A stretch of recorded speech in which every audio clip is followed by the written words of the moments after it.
On April 1st, 2025, Prime Minister Mark Carney suspended Canada's federal consumer carbon tax, also known as the fuel charge, by officially setting it to zero. This move eliminated a policy that was originally introduced back in 2019 to reduce emissions through a per-ton charge on fossil fuels like gasoline and natural gas. The industrial carbon tax, which covers large emitters, still remains in effect and continues to fund decarbonization programs via the output-based pricing system.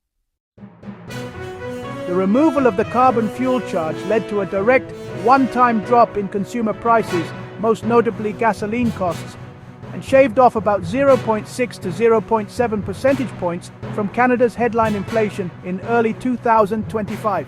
By April, the annual CPI rate fell to 1.7%. However, this deflationary effect is temporary and is expected to fade by the middle of 2026. In response to Canada's stance on fentanyl shipments and other trade issues, President Trump raised U.S. tariffs on Canadian goods from 25% to 35% effective August 1st, 2025. These higher duties apply to categories including autos, steel, aluminum, and energy exports unless they're exempt under USMCA provisions.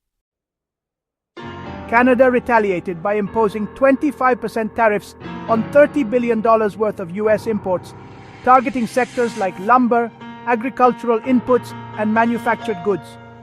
Meanwhile, the Canadian government announced retaliatory auto tariffs that mirror U.S. auto duties effective April 3, 2025, to protect domestic industries and auto workers, backed by a $2 billion Canadian support fund.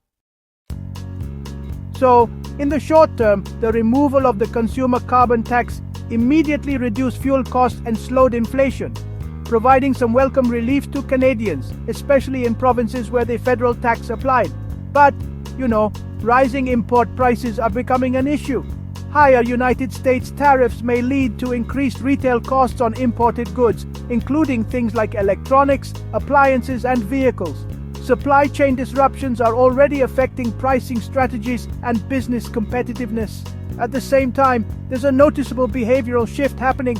A growing trend in Canada is favoring domestic goods over United States products. A grassroots buy Canadian movement has really started to emerge in response to the trade conflict, with some businesses actively avoiding United States inputs where possible. The outlook, honestly, remains uncertain. The Bank of Canada kept interest rates steady at 2.75% in late July 2025, signaling potential rate cuts if economic conditions worsen. But this prolonged tariff uncertainty threatens long-term consumer and business confidence. When it comes to the bottom line, consumers are seeing benefits from the tax cuts. The dissolution of the consumer carbon tax brings immediate financial relief, primarily through cheaper fuel and a temporary reduction in inflation.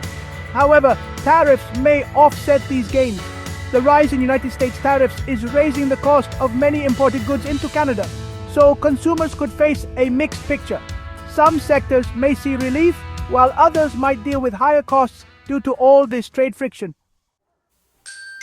Canada's economic policy in 2025 really illustrates a delicate balancing act, relieving pressure on households while grappling with growing costs from global trade conflict.